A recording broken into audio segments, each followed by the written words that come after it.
صاحب وعلیکم السلام ورحمۃ اللہ، کیا حال ہے جناب؟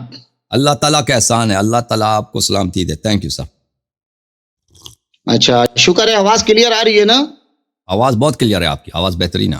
آپ نے کس شہر سے؟ صحیح آپ صحیح. میں وفاقی دارالحکومت اسلام آباد.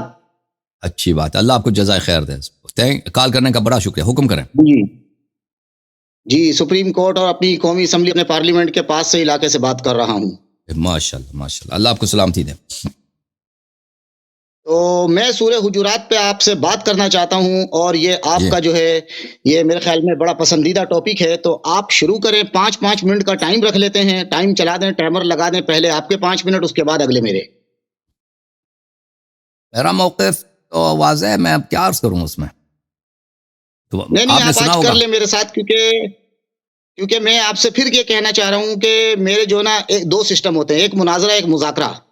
تو میں آج پھر آپ سے مناظرہ نہیں بلکہ مذاکرہ کرنے آیا ہوں. مناظرہ ہم، ہوتا ہے کہ اینٹ کا جواب پتھر سے بندے کو دینا، اور مذاکرہ یہ ہوتا ہے کہ جس سے آپ کو بڑی محبت ہے، بڑا پیار ہے، ہمدردی ہے، اس سے مذاکرہ کر کے بڑے اچھے انداز میں یا تو اس کی بات کو سمجھ لو یا اس کو اپنی سمجھا دو، یعنی یا کسی کے ہو جاؤ یا کسی کو اپنا کر لو. تو میں مذاکرہ کرنے آیا ہوں آپ سے، کیونکہ مجھے آپ سے بڑی محبت ہے. Thank you sir. اچھی بات ہے، میں آپ خدمت میں عرض کرتا ہوں. 5 منٹ میں بات کروں پھر. ہاں، 5 منٹ ٹائمر چلائیں، پھر اس کے بعد 5 منٹ میرا. ٹھیک. ہاں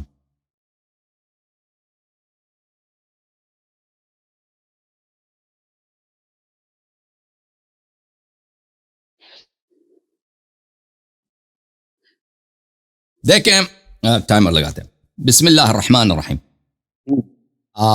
سورہ مبارکہ حجرات قرآن مجید میں اس کے ابتدا کے کچھ آیات ابو بکر اور عمر کی مذمت میں نازل ہوئی ہیں، اور اس میں یعنی 5 منٹ میں ان کا بیان کرنا بہت مشکل ہے، کیونکہ میں معانی بہت ہیں. قرآن کا ہر آیت ایک سمندر ہوتا ہے، لیکن میں اس میں سے ایک آیت کا انتخاب کر لیتا ہوں، اور وہ آئے حبت عمل.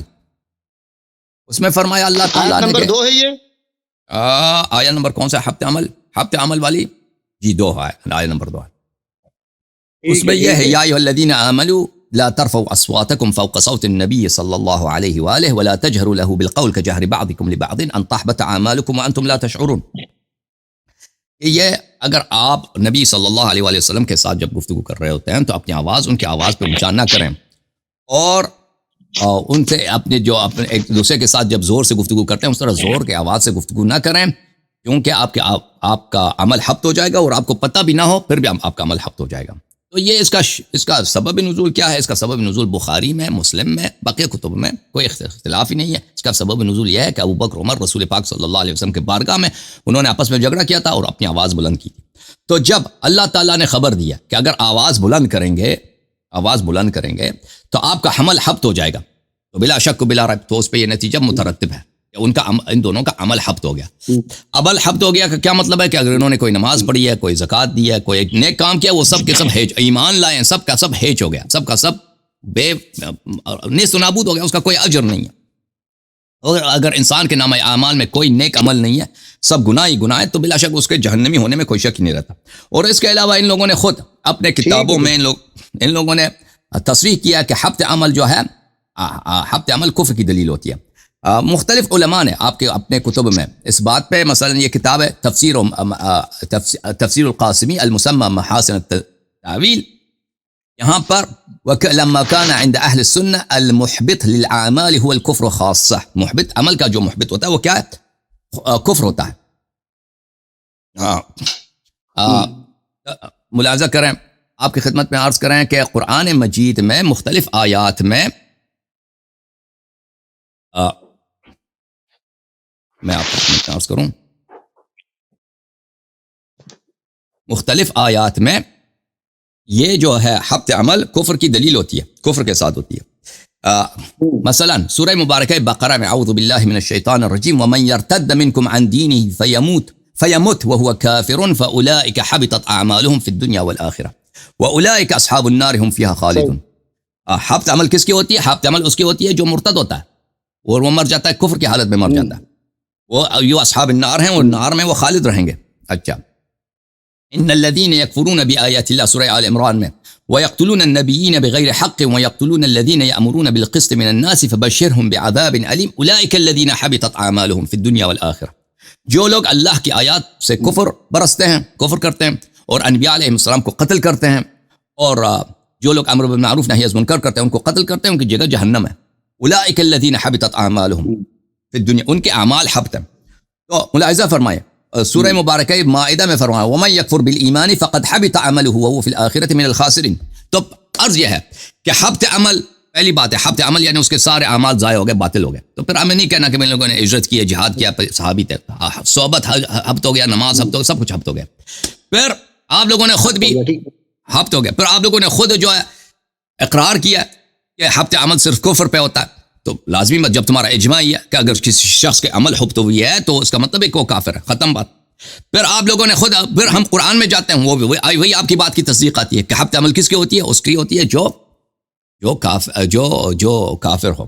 تو اس لیے یہ لوگ آپ کے امام نہیں ہو سکتے، کسی مسلمان کا امام نہیں ہو سکتا، ان کی خلافت باطل ہے کہ ان کے متعلق حبط عمل کی آیت نازل ہوئی ہے۔ جی بسم اللہ۔ میں 5 منٹ سے کم تر میں نے مختصر بات کی، 4:30 صحیح ہے۔ اچھا ٹھیک ہے، اب میں شروع کرتا ہوں، ٹھیک ہے؟ بسم اللہ بسم اللہ۔ اعوذ باللہ من الشیطان الرجیم، بسم اللہ الرحمن الرحیم۔ تو سب سے پہلے میں لے لیتا ہوں مفتی تقی عثمان بندی عالم، صحیح ہے، کراچی کے، ان کا ترجمہ لے لیتا ہوں، ٹھیک ہے؟ تو اللہ تعالیٰ کیا فرما رہا ہے؟ یا ایھا الذین آمنوا لا ترفعوا اصواتکم فوق صوت النبی ولا تجہر له بالقول كجهر بعضکم لبعض ان تحبط اعمالکم وانتم لا تشعرون، ٹھیک ہے؟ ہماری اسی پہ بات ہو رہی ہے، ٹھیک ہے؟ اس کا مطلب کیا ہے؟ اللہ تعالیٰ یہ فرما رہا ہے اے ایمان والو، اپنی آوازیں نبی کی آواز سے بلند مت کیا کرو، ٹھیک ہے؟ یعنی ان کو حکم دیا جا رہا ہے کہ بلند مت کیا کرو، اور نہ ان سے بات کرتے ہوئے اس طرح زور سے بولا کرو جیسے تم ایک دوسرے سے زور سے بولتے ہو، ٹھیک ہے؟ جی تو آپ اختلاف نہیں ہے۔ آگے لے کے کہیں ایسا نہ ہو تمہارے اعمال بنیں اور پتہ بھی نہ چلے، ٹھیک ہے؟ ادھر یہ دو باتیں آ رہی ہیں، جن دو باتوں کی یا تو آپ کو سمجھ نہیں آ رہی ہے یا پھر آپ جو ہے عوام سے ڈنڈی مار، ٹھیک ہے؟ تو اگر آپ ڈنڈی مار رہے ہیں تو یہ غلط بات ہے، کیونکہ آپ کو بھی خوف خدا اور جہنم کا خوف تو ہوگا، اور اگر آپ کو سمجھ نہیں آ رہی ہے تو میں نے چونکہ شروع میں کہا کہ مجھے آپ سے بڑی محبت ہے تو میں آپ کو سمجھانا چاہتا ہوں، صحیح ہے؟ یہ ہے اللہ فرما رہا ہے کہ کہیں ایسا نہ ہو، کیا نہ ہو؟ کہ تمہارے اعمال برباد ہو جائیں، ٹھیک ہے؟ تو اللہ نے کیا کہا کہ کہیں ایسا نہ ہو، یعنی کہ ابھی ہوا نہیں ہے، بلکہ یہ کہا جا رہا ہے کہ کہیں ایسا نہ ہو، کیا نہ ہو؟ کہ تمہارے اعمال برباد ہو جائیں، یعنی ابھی ایسا نہیں ہوا کہ تمہارے اعمال برباد ہوئے، بلکہ ڈرایا جا رہا ہے کہ اگر تم نے یہ کام کیا کہ یعنی کہ نبی کی آواز سے تم نے آواز بلند کی تو کہیں ایسا نہ ہو کہ تمہارے اعمال برباد ہو جائے۔ پہلی بات کہ کہیں ایسا نہ ہو کہ تمہارے اعمال برباد ہو جائے، یعنی ابھی ایسا ہوا نہیں، اعمال برباد ہوئے نہیں ہیں، اگر کرو گے تو کہیں ایسا نہ ہو۔ اور آگے جو کہا جا رہا ہے نا کہ تمہیں پتہ بھی نہ ہو، یہ جو نا پتہ بھی نہ ہو، اس کے اندر مجھے لگتا ہے کہ آپ یا تو انتہائی جو ہے نا عقل و خود سے ماورا ہیں، یعنی آپ کو سمجھ ہی نہیں آ رہا، آپ کی سمجھدانی، جس کو اردو میں کہتے ہیں کہ سمجھدانی یار تمہاری بڑی چھوٹی ہے، تمہیں بات سمجھ میں نہیں آ رہی ہے۔ تو یہ جو آپ کہتے ہیں نا کہ اس کے لیے ضروری نہیں ہے کہ پتہ بھی نہ ہو اس بات کا کہ بھائی جو یہ ایسا کرے گا تو اس کے اعمال حبط ہو جائیں گے، اگر نہ پتہ ہو تب بھی حبط ہو جائیں گے، تو بھائی یہ اس پتے کی بات نہیں ہو رہی ہے، بلکہ یہ اس پتے کی بات ہو رہی ہے کہ کہیں جو ہے تمہارے اعمال حبط نہ ہو جائیں اور تمہیں پتہ بھی نہ چلے۔ کس بات پہ؟ اگر تم نے آواز بلند کی۔ یہ تو ہو گیا مفتی تقی عثمانی کا ترجمہ۔ اب آپ مجھے جس بندے کا ترجمہ بولیں میں اس بندے کا ترجمہ انشاءاللہ نکال سکتا ہوں۔ میرے پاس جو ترجمہ موجود ہے مفتی تقی عثمانی کا ہے دیوبندی، ٹھیک ہے؟ کنز الایمان ہے احمد رضا خان کا بریلوی کا میرے پاس جو ہے، اس کے بعد یہ ہے علامہ حسن رضوی شیعہ کا ترجمہ ہے، ٹھیک ہے؟ اور اس کے بعد میرے پاس محمد جونا گڑھی دیوبندی کا ترجمہ ہے۔ اب آپ کو ان چاروں میں سے جس کا ترجمہ چاہیے اس کا ترجمہ میں جو ہے نکال لوں گا، ورنہ آپ ان چاروں کو نہیں مانتے، شیعہ کے ترجمے کو، شیعہ کا جو میں نام بتلایا علامہ حسن رضوی، تو یہ آ گئے علامہ حسن رضوی، ان کا نکال لیتے ہیں، ان کا پڑھ لیتے ہیں، کیونکہ ترجمے میں یہ سمجھتا ہوں کہ جو بھی انسان ترجمہ کرتا ہے وہ اس میں الفاظ کے تو ہیر پھیر یعنی رد و بدل ہو سکتا ہے، لیکن بات کے جو معنی ہوتے ہیں نا وہ کبھی نہیں بدلتے، بشرطے کہ ترجمہ کرنے والا مخلص ہو، وہ اندر سے جو ہے مطلب وہ منافق کہ لبادہ اسلام کا اوڑا ہوا اور لوگوں کو گمراہ کرنا چاہے، لیکن اگر وہ اپنے عقیدے میں مخلص ہے نا، دیوبندی، بریلوی، اہل حدیث، شیعہ کوئی بھی ہے، تو اس کے الفاظ میں تو رد و بدل ہو سکتا ہے، لیکن بات کے جو معنی اور مفہوم ہے اس میں فرق نہیں ہو سکتا۔ یہ میں آپ کو ترجمہ سناتا ہوں شیعہ کا، اس کا ترجمہ یہ ہے یعنی کہ اللہ تعالیٰ فرما رہا ہے، اے وہ لوگوں جو ایمان لائے ہو، اپنی آوازوں کو نبی کی آواز سے بلند نہ کرو اور نہ ان سے زور زور سے کھل کر باتیں کرو۔ یعنی کہ یہ اللہ تعالیٰ مستقبل کا حکم دے رہا ہے، صحیح ہے۔ اللہ کہہ رہا ہے نہ کھل کے باتیں کرو، جیسے تم آپس میں ایک دوسرے کے ساتھ زور زور سے کھل کر باتیں کرتے ہو، کہیں ایسا نہ ہو۔ یہاں پر پھر وہی بات آ گئی کہ کہیں ایسا نہ ہو، یعنی کہ ابھی ہوا نہیں ہے، بلکہ اللہ کہہ رہا ہے کہیں ایسا نہ ہو، کیا نہ ہو؟ کہ تمہارا سب کیا کرایا برباد ہو جائے۔ یعنی اللہ کہہ رہا ہے کہ کہیں ایسا نہ ہو کہ تمہارا سب کیا کرایا برباد ہو جائے۔ اس سے صاف ظاہر ہو رہا ہے کہ ابھی ایسا ہوا نہیں ہے کہ تمہارا کیا کرایا برباد ہو گیا، ہوا نہیں۔ ہاں، اگر تم یہ عمل کرو گے تو پھر تمہارا کہیں ایسا نہ ہو کہ کیا کرایا برباد ہو جائے اور تمہیں اس کی خبر بھی نہ ہو۔ تو جناب علی، جس خبر کی اللہ ذکر کر رہا ہے وہ خبر یہ ہے کہ تمہارے سارے اعمال حبط ہو جائیں اور تمہیں خبر بھی نہ ہو۔ اس چیز کا پتے کی بات ہو رہی ہے کہ یہ چیز کا تمہیں پتہ بھی نہ ہو کہ تمہارے اعمال جو ہے نا حبط ہو جائے، تمہیں پتہ بھی نہ ہو۔ اس چیز کے پتے کی بات نہیں ہو رہی ہے کہ جس کو اس علم کا، اس شریعت کے حکم کا ہی نہیں پتہ ہوگا، کہ جو آواز بلند کرتا اور پتہ نہیں ہوگا اور پھر بھی جو عمل حبط ہو جائیں گے، اس علم کی بات نہیں ہو رہی ہے۔ ٹھیک ہے، اب آپ بات کریں۔ تھینک یو سر، اللہ آپ کو جزائے خیر دے۔ دیکھیں میرے بھائی، بسم اللہ الرحمن الرحیم، قرآن مجید کا فرمان یہ ہے کہ اگر آپ فلان کام کریں گے تو ایسا ہوگا، فلان کام کریں گے تو ایسا ہوگا، ٹھیک ہے نا؟ تو لازمی بات ہے جس نے وہ کام کیا تو اس کے ساتھ ویسا ہوگا۔ آپ آواز بلند نہ کرو تاکہ آپ کے اعمال حبط نہ ہو جائیں، ٹھیک ہے نا؟ بالکل، آواز بلند نہ کرو۔ آپ کا تو عرض یہ ہے کہ انہوں نے آواز بلند کی تھی تو اس لیے آپ کا عمل حبط ہو گئے، ٹھیک ہے، سمجھ میں نا بات آپ کو؟ ٹھیک ہے، میں آپ کو کچھ کتابیں دکھا دیتا ہوں، آپ کے اپنے تفاسیر کے بڑے بڑے۔ یہ کتاب ہے معانی القرآن و اعرابہ للزجاج ابی اسحاق ابراہیم ابن سری، الجزء الخامس، چاپ عالم الکتب۔ یہ زجاج عربی زبان اور تفسیر کے یہ اساتین میں سے ہیں، یعنی ان کا مقابلہ مفتی عثمانی ان کے مقابلے میں کچھ بھی نہیں۔ یہ ایسے لوگ ہیں کہ تاریخ میں ان جیسے علماء کم گزرے ہیں، مفتی عثمانی تو وہ تو کچھ بھی نہیں۔ یہ بھائی کتاب چھپی ہے سن 1988 میں۔ اس کتاب میں آپ کو لے کے چلتا ہوں صفحہ نمبر 32 میں، صفحہ نمبر 32 میں اسی آیہ کے ذیل میں، یہ سورہ حجرات ہے۔ وَقَوْلُهُ أَن تَحْبَطَ أَعْمَالُكُمْ، اللہ تعالیٰ کا فرمان کہ آپ کے اعمال، ان تحبط، آپ کے اعمال کا حبط ہو جانا۔ ان تحبط، یہ ان ناصبہ ہے، یہ ما بعد کو تعویل بمصدر کر لیتا ہے، تا آپ کے اعمال کا حبط ہو جانا۔ اس کا کیا مطلب ہے؟ معناہ لا تفعلوا ذلك فتحبط اعمالكم، اس کا معنی یہ کہ یہ کام نہ کرو کہ آپ کے اعمال حبط ہو جائیں گے۔ اگر کرو گے تو حبط ہو جائیں گے۔ انہوں نے کر لیا بھائی، اس میں آپ مجھے میرے سوال کے جواب دے دیں، کیا جناب ابو بکر اور عمر صاحبان نے وہاں پہ اپنی آواز بلند کی تھی یا نہیں کی تھی؟ اگر نہیں، آواز بلند کیا تھا نا؟ آواز بلند کیا تھا یا نہیں کیا تھا؟ نہیں، آپ جواب دیں۔ جب بلند کری تو آیتیں نازل ہو گئی، آواز بلند کیا تھا، بعد آیتیں نازل ہوئی ہیں۔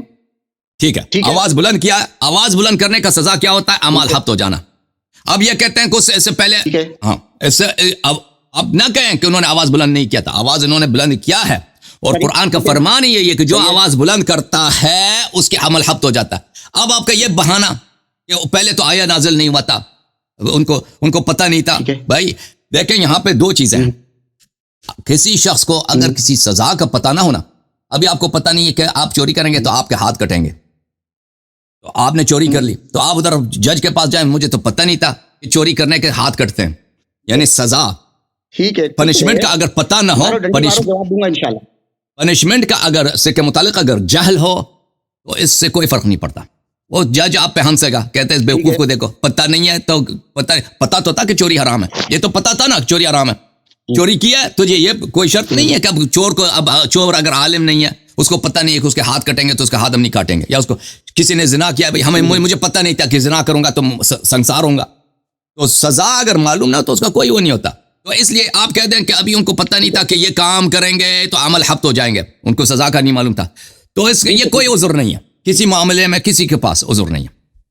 اچھا، اور قرآن نے بھی کہا تھا وَأَنْتُمْ لَا تَشْعُرُونَ، پتہ نہ بھی ہو تو وہ آپ کے عمل حبط ہو جائیں گے۔ بات یہاں پر ہے کہ ان کو معلوم تھا یا نہیں تھا حکم کا، سزا ایک سزا ہے، ایک حکم ہے کہ یہ حرام ہے کہ سزا، آواز بلند کریں، اور بھائی یہ تو سب لوگوں کو پتہ ہے دنیا میں، بلکہ قرآن پھر اسی آیت کے فوراً بعد ان الذین یغضون اصواتهم عند رسول اللہ صلی اللہ علیہ وآلہ اولئک الذین امتحن اللہ قلوبهم للتقوى لهم مغفرۃ واجر کریم، کہ جن لوگوں نے، جو لوگ اپنی آواز دھیمی رکھتے ہیں رسول پاک صلی اللہ علیہ وسلم کے پاس، وہ لوگ ہیں جن کے دلوں سے اللہ نے ایمان کا امتحان لیا ہے، ان کے لیے مغفرت ہے اور اجر عظیم ہے، ٹھیک ہے نا۔ تو قرآن مجید نے خوب واضح بتا دیا کہ ان لوگوں کو پتہ ہے، یہاں پہ صحابہ کے دو گروہ ہیں، ایک گروہ ہے صحابہ کے جو بڑے مؤدب ہیں، بڑے ہی باتمیز ہیں، رسول پاک صلی اللہ علیہ وسلم کے سامنے آواز دھیمی رکھتے ہیں، یہ وہ لوگ ہیں جو صاحب ایمان ہیں، ان کے لیے مغفرت ہے اور اجر عظیم ہے۔ ایک وہ صحابہ ہے جو چیختے چلاتے ہیں نبی صلی اللہ علیہ وسلم کے پاس، تو پتہ یہ چلا کہ ان لوگوں کو پتہ تھا، یہ حکم موجود تھا، ان لوگوں کو پتہ تھا، اسی لیے اللہ نے ان کی مدح کیا، جو لوگ اس بات کا مراعات کرتے ہیں، ٹھیک ہے نا۔ تو دو باتیں یہاں پر، جہل کی جو آپ عذر بانا پہ، ان کو پتہ نہیں تھا، جی پتہ نہیں تھا، کس بات کا پتہ نہیں، سزا کا پتہ نہیں تھا، اس سے فرق نہیں پڑتا۔ حکم کی جب بات کر رہے ہیں، حکم کا پتہ تھا ان لوگوں کو، کیونکہ قرآن نے خود شہادت دیا، اور اس کے علاوہ ہمارے پاس اور بھی دلائل ہیں کہ ان لوگوں کو پتہ تھا کہ رسول پاک صلی اللہ علیہ وسلم کی عزت کرنا واجب ہے، اور کسی عظیم شخص کے سامنے بلند آواز سے چلانا، بات کرنا، یہ بے ادبی ہے، ان کو بخوبی پتہ تھا، اس کے باوجود انہوں نے پرواہ نہیں کی ہے، بے حرمتی کی نبی صلی اللہ علیہ وسلم کی، تو ان کے اعمال حبط ہو گئے۔ جی صاحب 5 منٹ مارا ختم۔ ٹھیک ہے، اچھا، ہاں ٹھیک ہے، ہو گیا۔ اب میں آپ کو آپ کی بات کا جواب دے دیتا ہوں۔ آپ نے پھر جو ہے بہت بڑی سمجھو کہ ڈنڈی مارنے کی کوشش کری، چونکہ ہماری عوام جو ہے نا اکثر جاہل اور بے وقوف ہے، ٹھیک ہے، تو آپ بڑی خوبصورتی سے ڈنڈی مار لیتے ہیں، لیکن انشاءاللہ آپ کی ڈنڈی نہیں چلے گی، کیونکہ اس میں دو باتیں، یا تو آپ جان کے مار رہے، یا پھر آپ خود جو ہے نا ہدایت کے طلبگار ہیں، ہو سکتا ہے طلبگار ہو تو میں آپ کو شاید کچھ سمجھا دوں۔ آپ نے کہا کہ کسی ملک میں اگر چوری کرے بندہ، ٹھیک ہے، اس کو نہیں پتا، جج کے سامنے چلے جائے، جی جج صاحب مجھے تو پتہ ہی نہیں تھا کہ چوری کرنے کی سزا جو ہے نا یہ ہوئے گی، اور جج صاحب مجھے نہیں پتا تھا، مجھے معاف کر دو۔ تو میرے بھائی بات سنو، جب ایک نیا جرم ایجاد ہوتا ہے، ٹھیک ہے، آج تلک شاید یہ اصول چل رہا ہے، کسی بھی ملک میں، ریاست میں کوئی ایک نیا جرم جو پہلے کبھی نہیں تھا وہ ایجاد ہو گیا، تو پھر کیا ہوتا ہے، اس کے لیے قانون بنایا جاتا ہے، یہاں تک کہ ہر سلطنت کا ایک وزیر قانون ہوتا ہے جس کا کام ہے کہ نئے نئے جرائم کے قانون جو ہے وہ بنانا اور ان کو پھر جو ہے عمل میں لے کے آنا، ٹھیک ہے۔ تو جب ایک جرم ہوتا نہیں ہے، اس کا قانون بنتا ہے، تو جہاں پر بھی اسلام جب نیا نازل ہوا، اسلام کا دور چل رہا تھا، نبی موجود تھے، اس سے پہلے اسلام جو ہے نہیں تھا، ہمارے نبی آئے تو اسلام آیا، شریعت آئی، تو اس وقت قانون بن رہا تھا۔ تو جب کسی ملک میں اگر جرم ہو رہا ہے لیکن قانون جب تک نہیں بنا، تو وہ جج جو ہے وہ کہہ سکتا ہے اس کو کہ جج صاحب اس جرم کا کوئی قانون ہے ہی نہیں ہے، سزا ہے ہی نہیں ہے تو مجھے دکھاؤ۔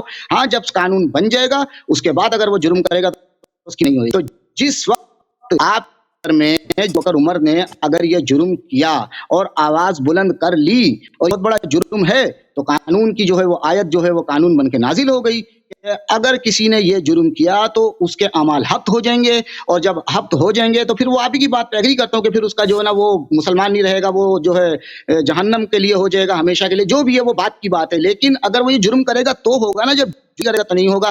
تو جب ایک نیا جرم آ گیا تو اس کے لیے قرآن کی آیت قانون بن کے نازل ہو گئی۔ جب قانون بن کے نازل ہو گئی، اس کے بعد آپ میرے کو جو ہے نا ثابت کریں، اور اگر اس کے بعد آپ نے ثابت کر بھی دیا تو اس پہ پھر الگ بحث ہوئے گی، لیکن یہاں پر آپ کو یہ ماننا پڑے گا کہ اس وقت تک یہ قانون نہیں تھا، انہوں نے اگر آواز بلند کری تو اس وقت تک یہ قانون نہیں تھا، آیت جو ہے قانون بن کے نازل ہو گئی، اور اس بات کا مطلب یہی ہے کہ اگر آپ نے ایسا کیا تو کہیں ایسا نہ ہو، ٹھیک ہے، کہیں ایسا نہ ہو۔ یہ دوبارہ جو ہے میں آپ کو جو ہے یہ شیعہ عالم دین کا ترجمہ دکھا دیتا ہوں، اور اگر آپ اس کو نہیں مانتے، آپ مجھے یہ بھی بتا دو آپ کس عالم دین کے ترجمے کو مانتے ہو، اور وہ نیٹ پہ کہاں موجود ہے، اور وہ مجھے سینڈ بھی کر دو، وہ مجھے ترجمہ وہ مجھے بتلا دو تاکہ میں اس کے الفاظ دیکھ لوں۔ آپ کے الفاظ نہیں چاہیے، وہ ترجمے کے لیے جیسے آپ پڑھ میں کسی بھی شیعہ یا غیر، میں سب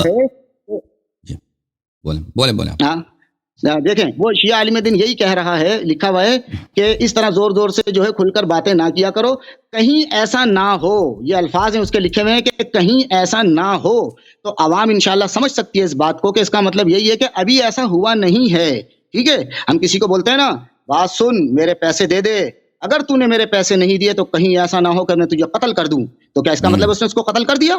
قتل تو نہیں کیا، وہ تو زندہ اس کے سامنے کھڑا ہوا ہے، وہ بولتا ہے یہ تو میرے پیسے دے دے، اگر تو نے نہیں دیے کہیں ایسا نہ ہو کہ میں تیرے ہاتھ پیر توڑ دوں، تو اس نے توڑ دیے نہیں، وہ بولتا ہے کہ اگر نہیں دیے تو میں تیرے توڑ دوں گا یا تجھے قتل کر دوں گا، لیکن ابھی اس نے کچھ بھی نہیں کیا اس کو۔ تو اسی طریقے سے اس میں صاف لکھا ہوا ہے شیعہ عالم دین کا ترجمے میں کہ وہ اللہ فرما رہا ہے کہیں ایسا نہ ہو، یعنی کہ ابھی یہ ہوا نہیں، پہلے اس بات کو تسلیم کر لو، یعنی کہ ایسا نہیں ہوا۔ کیا نہیں ہوا؟ کیا ایسا نہ ہو کہ تمہارا سب کیا کرایا برباد ہو جائے، یعنی کہ جو بھی تم نے کیا ہے وہ تمام نیک اعمال بقول آپ کے حق ہو جائیں، برباد ہو جائیں، بالکل ٹھیک ہے، لیکن کب؟ جب ایسا ہو جائے، تو ابھی ہوا نہیں ہے ایسا، ٹھیک ہے۔ دوسری بات یہ، اور تمہیں اس کی خبر بھی نہ ہو، سمجھ گئے؟ تو آپ پھر اس خبر والی بات کو بھی جو آپ ڈنڈی مار رہے ہیں، یہ خبر وہ نہیں ہے، اس کی میں دوبارہ میں بات کروں گا۔ فی الحال میں نے آپ کو یہ سمجھا دیا ہے کہ قانون جب تلک بنے نہیں تو وہ جرم کی سزا نہیں ہوتی ہے، جب ایک بار جرم بنتا ہے تو پھر قانون جو ہے بن جاتا ہے، اس کے بعد اگر کچھ ہوتا ہے تو یہاں تک آپ مان لیں کہ اس میں جو ترجمہ لکھا ہوا ہے صحیح لکھا ہوا ہے، بات کریں آپ۔ ہاں تھینک یو سر، اللہ آپ کو جزائے خیر دے میرے بھائی۔ آپ دیکھیں یہاں پہ آپ کی خدمت میں عرض کریں، اعوذ باللہ من الشیطان الرجیم، سورہ حجرات میں اللہ تعالیٰ نے، میں نے آپ کی خدمت میں عرض کیا، ٹھیک ہے نا، اللہ تعالیٰ نے مدح کیا ان لوگوں کے، ان الذین یغضون اصواتہم، جو لوگ اپنی آواز دھیمی رکھتے ہیں اس آیت کے نزول کے وقت، یعنی ایسے لوگ ہیں جو اپنی آواز دھیمی رکھتے ہیں۔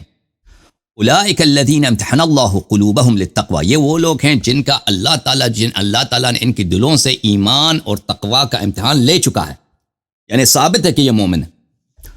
لہم مغفرۃ و اجر عظیم، یہ جو ہے نا لہم مغفرۃ و اجر عظیم، یہ اس میں تقدیم مع حق و تاخیر ہے، اور یہ اختصاص پہ دلالت کرتا ہے کہ اس کا اختصاص کا کیا مطلب ہے کہ مغفرت اور اجر عظیم ان کے لیے، ان کے لیے جو آواز بلند کرتے ہیں ان کے لیے نہیں، ان کے لیے ان کا عمل حق ہے۔ تو میرے بھائی آپ جو فرما رہے ہیں نا، ایک تو سزا کا یہاں پہ دو چیزیں ہیں نا جن کا آپ جہل کا بات کر سکتے ہیں کہ کسی شخص کو پتہ نہیں ہے کسی قانون کا، ایک تو قانون کا پتہ ہوگا، سزا کا پتہ نہیں ہوگا کہ سزا کیا ہے۔ مثلا میں کسی کو قتل کروں، مجھے پھانسی ہو سکتی ہے یا مجھے 20 سال کا قید ہو سکتا ہے، اس سے فرق نہیں پڑتا۔ میں کسی کو قتل کروں، سزا کا مجھے علم نہ ہو کہ اس کی سزا کیا ہے، وہ تو کوئی عذر ہے ہی نہیں کسی کے پاس۔ بات رہتا ہے قانون کی، ٹھیک ہے نا۔ تو اس قانون کیا وہ اس وقت یہ قانون تھا کہ یہ لوگ آواز بلند نہیں کر سکتے، ٹھیک ہے نا، یا نہیں تھا؟ احکام اسلام دو طرح کے ہوتے ہیں میرے عزیز بھائی، ایک ہوتے ہیں احکام تعبدی ہوتے ہیں، تعبدی احکام وہ ہوتے ہیں کہ وہ جن کا وہ انسان کو پتہ ہی نہیں ہوتا کہ آپ نے وہ کام کرنے ہوتے ہیں نا۔ مثلا نماز کا طریقہ کار کیا ہے، اگر شریعت نہ آتی اللہ کی جانب سے تو ہمیں پتہ ہوتا کہ اذان کیا چیز ہے، آپ مجھے بتائیں اذان کا طریقہ کار اپنے عقل سے ہم بنا سکتے ہیں؟ نہیں، وہ تو، یا وضو کا کیا طریقہ کار ہے کہ پہلے منہ دھونا ہے، ہاتھ دھونا ہے، پیر پہ مسح کرنا، آپ لوگ پیر دھوتے ہو، یہ عقل سے تو نہیں بنتی بھائی۔ یا مثلا جمعے کے دن کس طرح سے نماز جمعہ، یہ تعبدی ہے، ٹھیک ہے نا، اس کے لیے قانون کا آنا ضروری ہے، ٹھیک ہے۔ عرض یہ ہے کہ یہاں پر اس مقام پر وہاں پہ صحابت تھے، اس مقام پر خود قرآن کہہ رہا ہے کہ ان لوگوں کو پتا تھا کہ آواز نیچے رکھنا ہوتا ہے، اللہ نے ان لوگوں سے ایمان کا امتحان لیا ہوا ہے، اور یہ سن 9 ہجری کی بات ہے، نبی کریم صلی اللہ علیہ وسلم کے آخری ایام ہے، ان کو اور ان کے لیے مغفرت اور اجر عظیم ہے۔ ابو بکر اور عمر اس گروہ میں شامل نہیں ہیں۔ تو آپ نے پہلی بات یہ ہے خود آیت پہ تدبر کریں، ایک آیت کو آپ نے لیا، اگلے والے آیت کو نہیں پڑھ رہے ہیں، یہ آیات سب اکٹھے نازل ہوئے ہیں، آیات پہ تدبر کریں، اسے پتہ چل جاتا ہے کہ ان لوگوں کو پتہ تھا کہ آواز نہیں بلند کرنی چاہیے، جن لوگ آواز دھیمی رکھتے ہیں ان کی مدح کی گئی ہے، یہ ایک بات۔ دوسری بات میرے محترم بھائی، کیا آپ کہتے ہیں کہ ان کو پتہ نہیں تھا؟ کیا چیز پتہ نہیں تھا؟ رسول اللہ صلی اللہ علیہ وسلم کی عزت کرنی ہے، سن 9 ہجری تک ان لوگوں کو نہیں معلوم تھا۔ اور بھائی یہ حکم میں نہیں کہتا چیخنا چلانا الگ بات ہے، کہ پیغمبر صلی اللہ علیہ وسلم کی توقیر کرنی ہے، ان کی تعظیم کرنی ہے، وہ ان جیسا اللہ نے کسی کو خلق کیا ہی نہیں ہے، وہ تو ان کو ہم بیان نہیں کر سکتے اپنے الفاظ سے، ان کا احترام کرنا ہے۔ صحابہ کو نہیں معلوم تھا، ابو بکر عمر کو نہیں معلوم تھا اس بات کا؟ نہیں، جواب دینا آپ سے کہہ رہا ہوں۔ جی کیا بول رہے ہیں؟ عرض کر رہا ہوں کہ کیا آپ کے 2 خلیفوں کو اس بات کا پتہ نہیں تھا کہ پیغمبر صلی اللہ علیہ وسلم واجب الاحترام ہے، ان کی تکریم کرنی ہوتی ہے؟ پتا تھا، بالکل پتا تھا۔ دوسری بات، ایک واجب التکریم شخص کے سامنے چیخنا چلانا جو ہے ادب کے خلاف ہے، یہ نہیں پتا تھا ان کو؟ ٹھیک ہے، پتا تھا نا، لیکن کتنا ادب کے خلاف ہے؟ دیکھیں، کسی کو گالی دینا، کسی کو مارنا پیٹنا، کسی کو بہت چیخنا چلانے کی بات کر رہا ہوں، چیخنا چلانا، دیکھیں وہ الگ بات ہے، کسی کے سامنے ہوئی نا آپس میں، کسی بڑے آدمی کے سامنے، دیکھیں آپ نے کبھی دیکھا کہ آج وزیر اعظم پاکستان کے سامنے دو سپاہی آپس میں ایک دوسرے پہ چیخے چلائیں؟ ہو ہی نہیں سکتا۔ ایک وزیر آتا ہے، ہو جائے گا تو اگلے اس کو چپ کرائیں گے تو یار کم سے کم ایسا ان کے سامنے، بالکل یہ سب لوگ اس کو قتل کر دے سپاہیوں کو، نہیں، قتل وہ الگ، سزا الگ ہے۔ بات یہ ہے کہ یہ سب لوگوں کو پتہ ہے میرے عزیزوں، سب لوگوں کو پتہ ہے۔ آپ چائنا میں جائیں نا، وہ نبی صلی اللہ علیہ وسلم پہ ایمان نہیں رکھتے، آپ امریکہ جائیں، نبی وہ اکثر لوگ کافر ہیں یہاں پر، ساؤتھ امریکہ چلے جائیں، یورپ جہاں بھی چلے، سب لوگ مسلمان کافر ہیں، ہر جگہ پہ جائیں، بڑے آدمی، عظیم آدمی، جو شخص واجب التکریم ہے، اس کے سامنے دھیمی آواز سے بات کرتے ہیں. جب آپ کو پتہ کہ شخص کی ادب کرنی، ادب کا اقتضا یہی ہے کہ اس کے سامنے وہ ادب، وہ کام جو ادب کے منافی ہے نہ کیا کرو. ادب کے منافی جو ایک بات ہے وہ چیخنا چلانا. تو یہاں پہ آپ نے خود بزبان خود ابھی اعتراف کیا کہ ابو بکر عمر صاحبان کو پتہ تھا کہ نبی صلی اللہ علیہ وسلم واجب التکریم ہے، ان کو پہلے سے پتہ تھا. اور یہ بھی پتہ تھا کہ بڑے ہاں اجازت ہے میرا وقت ختم ہو جائے گا. ان کو مجھے مزید بولو 30 سیکنڈ. ان کو یہ بھی پتہ تھا کہ ان عظیم شخص کے سامنے چیخنا چلانا یہ ممنوع ہے کیونکہ ان کا احترام واجب ہے. تو آپ پھر جہل کا عذر نہ لائیں کہ ان کو پتہ نہیں تھا قانون کا. یہ اس طرح نہیں ہے کہ بھائی نماز کا ابھی نماز واجب ہی نہیں ہوئی ہے، نماز کا طریقہ پیغمبر نے بتایا ہی نہیں، کوئی ہم کو پکڑ کے بیٹھے کہ بھائی تم نے نماز کیوں نہیں پڑھا، وہ ابھی پتہ ہی نہیں ہے. بھائی یہ نبی کی تکریم اور چیخنا چلانا ان کے متعلق اس کا قیاس آپ تعبدی احکام سے نہیں کر سکتے. جی سر میرا بات ختم، وقت ختم، آپ شروع کریں، بسم اللہ. اچھا ایسا کرتے ہیں 2 منٹ لے لیتے ہیں تاکہ بات نہ کلیئر سمجھ میں آ جائے. لمبے اوکے، بات شاید سمجھ میں نہیں آتی ہے.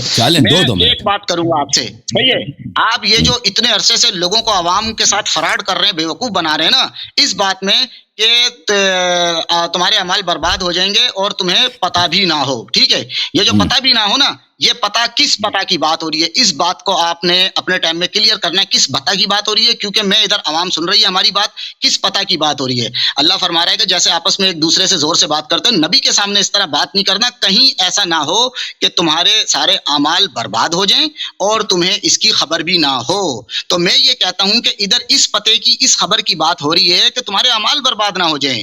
خبر کا مطلب پتہ، یعنی تمہیں اس کی خبر بھی نہ ہو، یعنی تمہیں اس کا شعور بھی نہ ہو، یعنی تمہیں اس کا پتہ بھی نہ ہو. یعنی شعور یا خبر یا پتہ یہ ایک ہی بات ہے. کس بات کا پتہ، کس بات کی خبر، کس بات کا شعور؟ اس بات کی کہ تمہارے اعمال برباد ہو گئے. صحیح ہے، اس بات کے پتے کی بات ہو رہی ہے. اور آپ لوگوں کو یہ بیوقوف بنا رہے کہ اس پتے کی بات ہو رہی ہے کہ یعنی تمہیں اس قانون کا، اس جرم کی سزا کا پتہ نہ ہو، کہ جو بندہ یہ جرم کرتا ہے کہ نبی کے سامنے آواز بلند کرتا ہے، اس کو پتہ ہی نہ ہو کہ اس جرم کی یہ سزا ہے کہ اس کے اعمال برباد ہوئیں گے. اگر اس کو اس قانون کا پتہ نہیں ہے تب بھی اس کے جو ہے نا اعمال برباد ہو جائیں گے. آپ یہ کہتے ہیں، جبکہ ادھر اس قانون کے پتے کی بات نہیں ہو رہی کہ یہ قانون ہے کہ جو یہ جرم کرے گا اس کے اعمال برباد ہو جائیں گے، اس کی سزا یہ ہے. اس پتے کی بات نہیں ہو رہی. اس پتے کی بات ہو رہی ہے کہ کہیں ایسا نہ ہو کہ تمہارا کب سب کرایہ برباد ہو جائے اور تمہیں اس کی خبر نہ ہو. یعنی اس پتے کی کہ تمہارے جو اعمال ہیں نا وہ برباد ہو جائیں اور تمہیں اس کا پتہ بھی نہ چلے.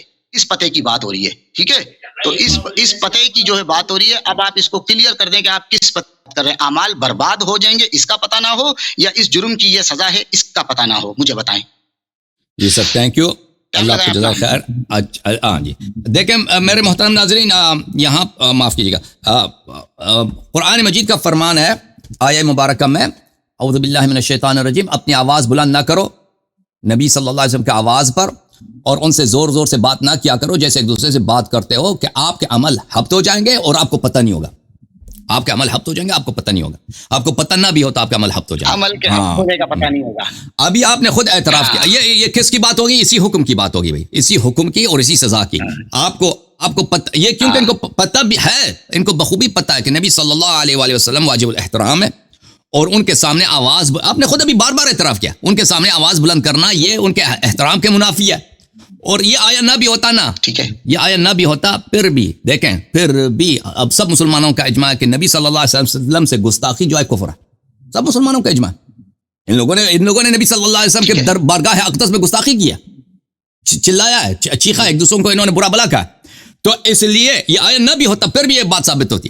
تو قرآن مجید جو فرمایا وَأَنْتُمْ لَا تَشْعُرُونَ، آپ کو پتہ نہ ہوگا. یہی بات کہ اگر آپ چیخیں گے چلائیں گے تو آپ کے اعمال ہبط ہو جائیں گے. اب آپ جو فرما رہے ہیں نا کہ ان کو پتہ نہیں تھا کہ یہ قانون، عرض ہو رہا ہے آپ کا جو عذر پیش کر رہے ہیں ان کا بہانہ یہ ہے، ان کا عذر یہ ہے کہ ان کو پتہ نہیں تھا کہ یہ قانون ہے کہ ہم نبی صلی اللہ علیہ وسلم کے سامنے آواز بلند نہیں کر سکتے. آپ خود نے اس کو جٹلا دیا کہ ان کو پتہ تھا.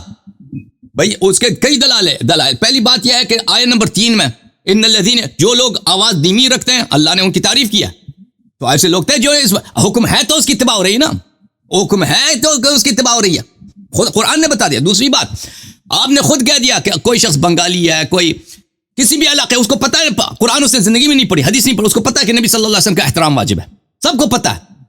اگر کوئی جنگلی شخص مسلمان ہے نا تو اس کو پتہ ہے کہ نبی صلی اللہ علیہ وسلم واجب التکریم ہے، اور ان کے سامنے آپ کو چیخنا چلائیں تو یہ بے ادبی ہے. یہ سب کو پتہ ہے. تو یہ جو حکم کا نہیں پتا یہ کوئی عذر نہیں ہے بھائی، ان کو بخوبی پتا تھا، یہ سب لوگوں کو پتا ہے۔ جی سر۔ بھائی آپ پھر وہی بات کر رہے ہیں، میں حکم کے پتے کی بات نہیں کر رہا ہوں، ادھر اللہ اس پتے کی بات کر رہا ہے کہ تمہارے اعمال برباد ہو جائیں گے، اس بات کا تمہیں پتہ بھی نہیں چلے گا کہ تمہارے اعمال برباد ہو گئے، اس پتے کی بات ہو رہی ہے، آپ اس بات کو دوسری طرف لے کے جا رہے ہیں۔ کوئی بندہ تھوڑا سا بھی اگر عقل و شعور رکھتا ہے نا، اور وہ قرآن کا ترجمہ کسی بھی مولوی کا، عالم کا، مفتی کا اٹھا لے، دیوبندی، بریلوی، اہل حدیث، شیعہ، کسی کا بھی، تو وہ انشاءاللہ سمجھ جائے گا کہ ادھر اس پتے سے اللہ مراد لے رہا ہے کہ تمہارے اعمال برباد ہو گئے، اس بات کا تمہیں پتہ بھی نہیں چلے گا، اور تم سمجھو گے کہ ہمارے تو بڑے اعمال ہیں، ہم نے نماز، روزے، حج، زکات کیے ہوئے ہیں، ہمارے بڑے اعمال ہیں، لیکن تمہیں پتہ نہیں ہوگا وہ سارے اعمال برباد ہو گئے، باطل ہو گئے۔ اس پتے کی بات ہو رہی صحیح، ہے، اس صحیح۔ پتے کی بات نہیں ہو رہی ہے کہ جو یہ جرم کرے گا تو اس کو یہ سزا ہے، اس سزا کا نہیں پتا، اس پتے کی بات ہی نہیں ہو رہی ہے، آپ دوسرے پتے کی بات کرے جا رہے ہیں۔ اور دوسری بات یہ ہے کہ نبی پاک صلی اللہ علیہ وسلم کے ادب و احترام کے پتے کی بات، اگر وہ اس پتے کو بھی لے لیں تو بھائی نبی کا جو احترام ہے، تو کسی کے سامنے اگر آپ نے وزیر اعظم کی مثال دی کہ اس کے سامنے دو سپاہی لڑے تو اس کی سزا یہ نہیں ہے کہ اتنا بڑا جرم ہے کہ ان کی جو نا گردنیں اڑا دو، پکڑ کے قتل کر دو ان کو، کہ بھائی انہوں نے اونچی آواز میں بات کری ہے، تو وہ جو ہے اتنا بڑا جرم نہیں ہے۔ لیکن رہی بات نبی کی بات کی، تو اس وقت بھی جو ہے نا کبھی اس سے پہلے کسی نبی کا تو یہ نہیں ہوا ہوگا کہ جس نے نبی کے سامنے یہ کیا تو اعمال ہفت ہو جائیں گے، تو اس وقت جب یہ جرم پہلی بار ہو گیا، اللہ نے اس بات کو اہمیت دی کہ میرے نبی کے سامنے اگر کوئی آواز بھی بلند کرے گا تو اس کی اتنی بڑی سزا ہے کہ اعمال ہفت ہو جائیں گے۔ تو ان کو اللہ نے تنبیہ کی ہے کہ آئندہ ایسا نہ کرنا، اگر کیا تو کہیں ایسا نہ ہو کہ تمہارے اعمال بھی برباد ہو جائیں، اور اعمال برباد ہو گئے اس کا تمہیں پتہ بھی نہ ہو، اعمال برباد ہو گئے، اعمال کے برباد ہونے کا پتہ ہی نہ ہو، تم سمجھ رہے ہو کہ ہم مسلمان ہیں، ہم تو اللہ کے فرما بردار ہیں، لیکن اللہ کی لسٹ میں تم کافر لکھے جاؤ گے، اس بات کا پتہ نہ ہو۔ ٹھیک ہے، کریں بات۔ جی سر، دیکھیں بھائی صاحب، آپ کی خدمت میں عرض کریں کہ اس سے اگلے والے آئے کا ساتھ آپ کیا کرتے ہیں؟ ان الذین یغضون اصواتهم، جو لوگ اپنی آواز دھیمی رکھتے ہیں پیغمبر صلی اللہ علیہ وسلم کے پاس، وہ لوگ ہیں جن کے دلوں سے اللہ تعالیٰ نے تقوی، ایمان کا امتحان لیا ہے، ان کے لیے مغفرت اور اجر عظیم ہے۔ یہ یہاں پہ ایسے گروہ ہیں، اسی آیات کے نزول کی آیات ایک ہی ساتھ نازل ہوئے ہیں، ایسے لوگ ہیں جو اپنی آواز دھیمی رکھتے ہیں، اللہ ان کا امتحان لے چکا ہے، یہ مومن ہے، یہ مخلص ہے، یہ اہل تقوی ہیں، مغفرت اور اجر عظیم ان کے لیے۔ تو آپ یہ بہانہ نہیں کر سکتے۔ آیت ایک ساتھ نازل ہوئی ہے، مگر پہلے کون سی اور بعد میں کون سی ہے بتا دو۔ اجازت، آیات ایک ہی ساتھ نازل ہوئی ہیں۔ تو اسی وقت ایسے لوگ تھے جو آواز دھیمی رکھتے تھے، اللہ نے ان کے دلوں کا امتحان لے لیا، ان کے دلوں میں ایمان ہے، اور جو لوگ آواز اوپر کرتے ہیں ان کے دلوں میں ایمان نہیں ہے، اور اجر عظیم اور مغفرت بھی ان کے لیے نہیں ہے۔ تو آپ دیکھیں یہاں پر آپ خود اپنی زبان سے کہہ رہے ہیں کہ اگر ایک جرم ہے نا اور ایک اس کی سزا ہے، جرم مثلا چوری ہے، سزا ہے ہاتھ کاٹنا۔ دیکھیں آپ خود کہہ رہے ہیں کہ انتم لا تشعرون، پتہ نہیں ہے تو یہ سزا کے متعلق جاتا ہے، یہ چوری کے متعلق نہیں جاتا۔ اگر سزا کا پتہ نہیں ہے کہ ہاتھ کٹے گا میرا تو کوئی بات نہیں ہے، چوری کرو گے تو ہاتھ کٹے گا، پتہ ہے یا نہیں ہے کہ اس کی سزا ہاتھ کٹنا ہے تو آپ کا ہاتھ کٹے گا۔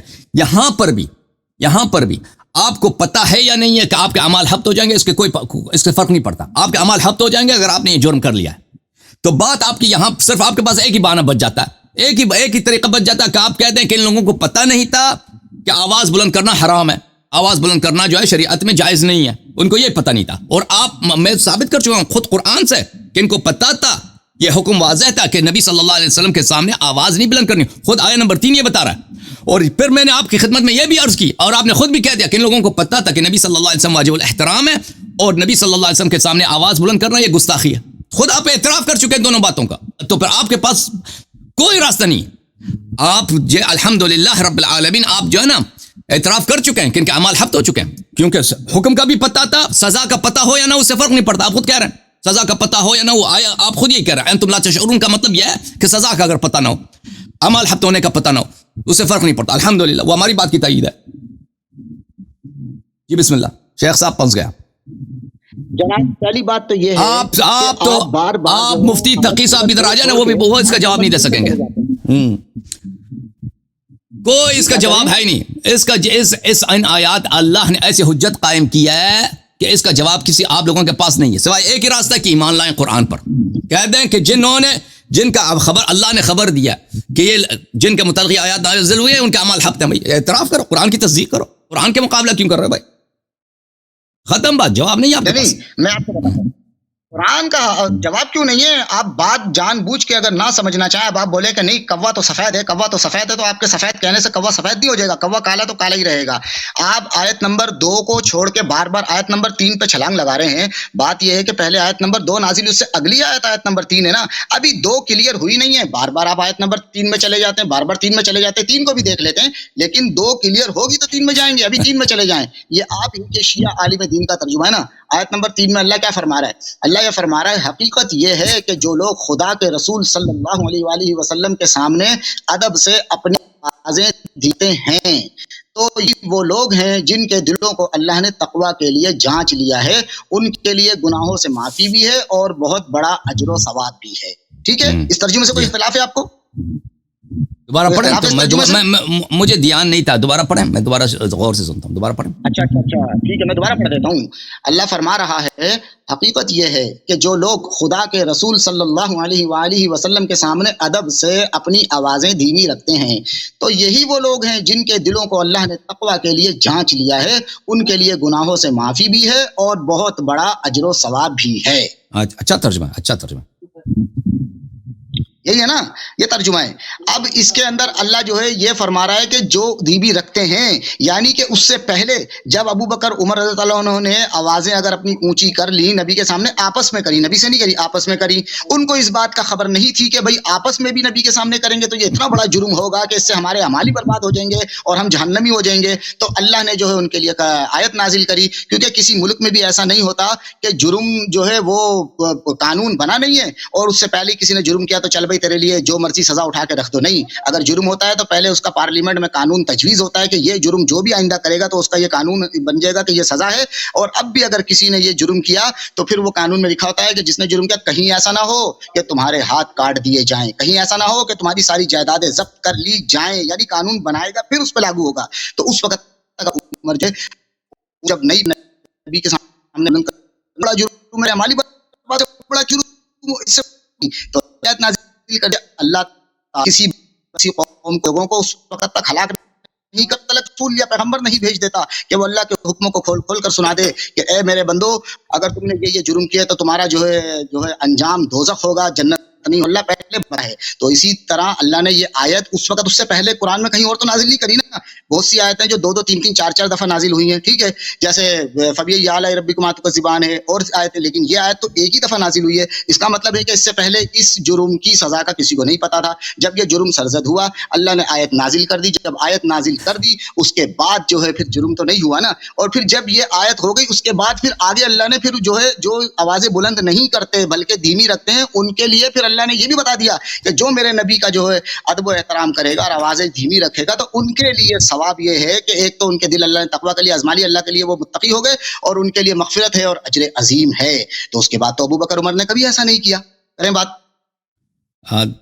میں کیا عرض کروں، بات کر چکے ہیں بھائی، آپ اپنی پرانی باتوں کو دہرا رہے ہیں اور قرآن کا مقابلہ کر رہے ہیں، قرآن کے سامنے آپ سر تسلیم خم نہیں کر رہے، قرآن کی تصدیق کرنے میں آپ کو مشکل پڑ رہی ہے۔ بھائی صاحب آپ خود اعتراف کر چکے ہیں کہ نبی صلی اللہ علیہ وسلم کے ادب و احترام کرنا واجب ہے، یا ابو بکر عمر صاحبان کو سب مسلمانوں کو پتا تھا، ہے کہ نہیں؟